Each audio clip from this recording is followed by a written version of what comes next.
Okay, so here's some good news. There's nothing wrong with you. There's never been anything fundamentally wrong with you. You know, from the very beginning, you weren't broken. You weren't born into like spiritual slavery. You weren't born into sin. You weren't destined for, you know, the spiritual garbage heap. You know, there was never anything fundamentally missing from your life. There was never anything fundamentally lacking in you.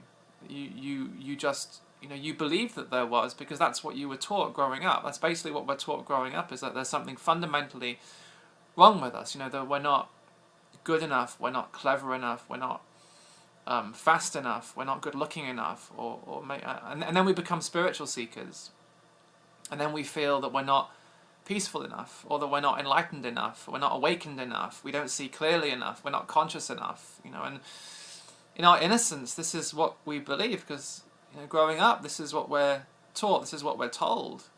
You know, with no evidence to the contrary, we take these beliefs on. You know, we feel there's something fundamentally wrong with us. So then our lives become this search for some kind of solution to the problem of me. You know, how do we get rid of this brokenness inside of us? So we spend our lives really, you know, trying to fix ourselves, trying to purify ourselves, trying to make ourselves perfect and whole, and we seek power, and we seek fame, and we seek success, and we seek money, and we seek popularity, and then we become spiritual seekers, and we seek some future completion, some goal. You know, we seek enlightenment, we seek awakening, we seek the future wholeness, the future perfection, and then, you know, we start comparing ourselves. You know, out of this basic sense there's something wrong with us, that we're not whole and complete as we are. We start comparing ourselves with other me's, identifying as a me. We start comparing ourselves with other me's, and we feel superior or we feel inferior. We feel better than someone or worse than someone. We feel you know, less or more than someone else, and it all becomes so exhausting, the whole thing. You know, trying to reach those seemingly unreachable goals, trying to get there, wherever there is, you know, and trying to live up to some image, always striving to live up to some image, the image of perfection, you know, an image that we don't even fully believe in anyway. So the whole search, you know, it becomes so exhausting.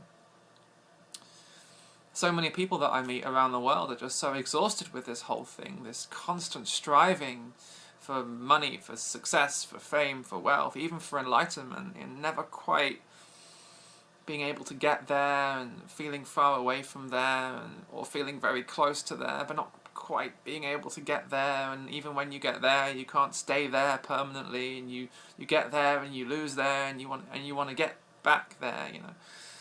So the whole thing can become so exhausting, and what we long for then is just this deep rest. You know, we long for home. That's really the question underneath all of this, is where is home? Where is home? So the good news that goes right to the core of this universal teaching, and this is what I would say is what true spirituality is all about, is this realization that actually you were never broken. You were always whole from the very beginning. There was never anything fundamentally wrong with you. You were always perfect. But this is not the perfection of the mind, you see. The mind's idea of perfection is get rid of imperfection and become perfect. The mind's version of purity is get rid of impurity, destroy impurity, escape impurity, transcend impurity, and become pure. So it's always a movement, and it's time. The mind is time. But you see, the perfection that we're talking about, it's your inherent perfection. It's the perfection of life itself. It's the true perfection, I would say, the perfection of who you really are. It's a perfection that actually embraces imperfection. So you were always perfect in your total imperfection. You know, it was your human, your very human imperfections, your quirks, your flaws, your strangeness, you know, your weirdness, your you know, that unique, irreplaceable flavor, that's like the smell of you, you know, that unique flavor, never to be repeated. I mean, that's what always made you so you know, so lovable, so human, so real, actually, so relatable. You know, even in your imperfection, you were always that perfect expression of life itself. You were always a you know, beloved child of the universe. You were always this unique work of art. That's what you always were from the very beginning. You were this unique, irreplaceable, unrepeatable work of art. There was never anything else like you. From the very beginning, this is what you were. You don't have to become this. You were always this from the beginning. It's like every wave in the ocean. The wave might feel separate from the ocean, but it never was separate. And from the very beginning, it was always a perfect expression of that vast ocean. So the wave was always trying to reach the ocean. That's what became so exhausting. But from the very beginning, the wave wasn't broken. The wave wasn't inherently, fundamentally separate from the ocean, even if it felt that way. It was always a complete expression of the ocean. So although it was, in essence, it was the ocean, it was also a unique, irreplaceable expression of that ocean. And that's what you've always been, you know, a complete work of art, unique in all the world, and deserving of all the riches of life. So, you know, what I would say, true spirituality has nothing to do with becoming a perfectly fixed me, devoid of all imperfection. You see, life was never about that. It was never becoming the perfect spiritual, enlightened me. It was always about being perfectly what you were, what you are, perfectly yourself, in all your, so I say, in all your divine strangeness. So there's no need to become some kind of spiritual zombie, you know, devoid of your imperfect humanity.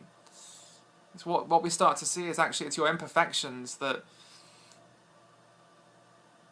are expressions of this underlying perfection. It's there in your imperfections. There's no need to erase or delete, destroy your imperfections.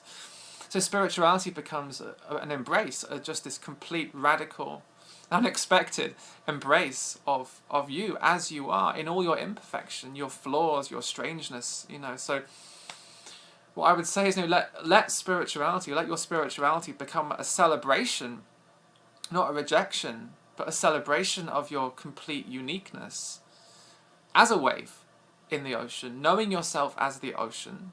That's what we all are. Consciousness, awareness. Every tree, every flower, every volcano, every dinosaur, every star, every planet, it's all the expression of consciousness. So it's all the ocean. But at the same time, you're this unique expression of the ocean. So don't try or pretend to be some other wave. Don't try and copy some other wave. Or I have to be a more spiritual wave. I have to be more like that wave. You know, don't be a second-hand wave. You know, you're already this unique expression.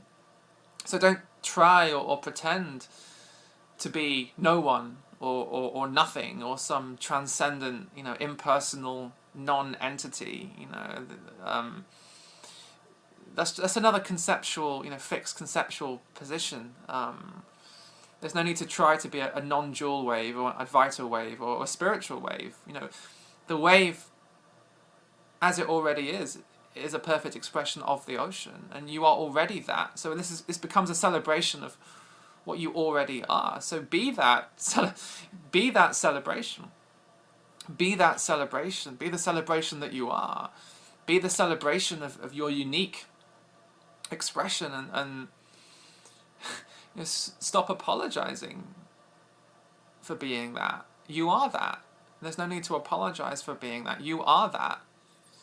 You know, so the invitation is to fall in love with this perfectly divine and very human, that's the paradox, totally divine, totally human, this perfectly divine, perfectly human mess that you are. You know, and I say that with love, you know, you are a mess, you know, but you're a divine mess. You know, as a human being, as a wave, you're totally unique, totally flawed, full of imperfections and quirks, and that's what makes you so unique, as I said, and lovable. So the mind might call that a mess. As I said before, that's the mind's idea of purity. Get rid of impurity and become pure. But the true purity, the true perfection, is the embrace of that. So this is a falling in love with what the mind calls the mess, and then the mess becomes a divine mess. You are you may be a mess, but you're a divine mess. And so it's beautiful. You know, there's no, in this kind of spirituality, that there is no authority. You know, because it's no longer about copying someone else, being like someone, being like the guru. I want to be like them. You know, it's about the celebration of the uniqueness that you are, and recognizing our underlying shared essence, being the ocean and being the wave, without contradiction. On the deepest level, I am what you are, as the ocean, as consciousness. At the same time, we're both unique expressions. So what I would say is a true spirituality actually embraces that paradox. It embraces our sameness, our shared essence, but it also embraces our uniqueness. You know, so there's no authority on your uniqueness. You are that uniqueness. So this is where life becomes really an adventure, because you see there's no way to get it wrong. You can't get your uniqueness wrong. You know, so many people that I meet are so worried that they're going to stray from the path. You know, we talk about the path to enlightenment. We think of enlightenment as some kind of goal, you know, some kind of end point on a long journey, and we strive to get there. And then we worry, you know, we can even become quite anxious, even be fearful about straying from the path, or have to make sure I stay on the path. And we end up following someone else's path. But as the wonderful Joseph Campbell said, if the path before you is clear, you're probably on someone else's. You know, so this whole idea of enlightenment as some fixed path, you know, this fixed path to enlightenment, actually, I'd say that's a misunderstanding of enlightenment. There is no path towards enlightenment. There is no fixed way. Why? Because the moment is the way. The moment is the path. You can't stray from the path. You know, what happens in your life can't take you away from the path. Nothing can take you away from the path, because whatever happens in your life is the path. The path is the moment. The moment can't take you away from the path, because the path is whatever is happening in this moment. You know, and so even if this moment, even if the contents of this moment, even if this moment is you know, includes pain or fear or sadness or anger or even very intense doubt or very intense confusion, if that's what's here right now, that is the path. That is not a block to the path. That's not a block to enlightenment. There can't possibly be a block to enlightenment. What's appearing right now in this moment, even if it's painful, even if it's intense, even if there's fear and there's sadness and there's confusion and there's doubt, that is the path. That's the path appearing before your very eyes. You know, and you are the light. This is the true meaning of enlightenment. You're the light that's lighting up the path. So you are the light of consciousness itself. That's what we all are. And in that light, thoughts appear, and sensations appear, and feelings appear, and pain can appear, and doubt can appear, and fear, and anger, and confusion can appear, and excitement, and bliss, and all of it can appear. But the deeper question is, to whom does all of it appear? You know, that's the fundamental question, who am I? So we come to know ourselves as consciousness itself, as the light. What you are is illuminating this moment.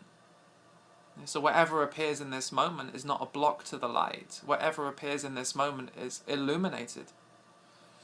It's illuminated by the light that you are. So when you really begin to see that, you see that nothing can possibly block the light. It doesn't make sense anymore. Nothing can get in the way, nothing can block the path, you see. Because whatever appears is the path. So the whole thing really points to just a deep trust in whatever is arising in this moment. Knowing that life can't go wrong in that sense. And even if it seems as though life is going wrong right now, that is life. That's not life going wrong. That is life. And what you are is the light that's shining on that. That light is constant. That light can't switch off. It's that constant, ever-present light of consciousness that you are and that you've always been. It's not a state. States come and go, experiences come and go, thoughts come and go, feelings come and go, conclusions, certainties come and go. But what doesn't come and go is the illumination of all of that, that which is aware of all of that. That's the enlightenment. So it's not a state. It doesn't happen in time. It's what we're really pointing to is the ever-present light that you are. So even your apparent imperfections are illuminated, and we could call this love. That this is the embrace. What we're really talking about is the embrace. That's what the word enlightenment, I would say, was always pointing to, was just the embrace, the total embrace of this moment, including everything that appears, every thought, every sensation, every feeling, the doubt, the sadness, the pain.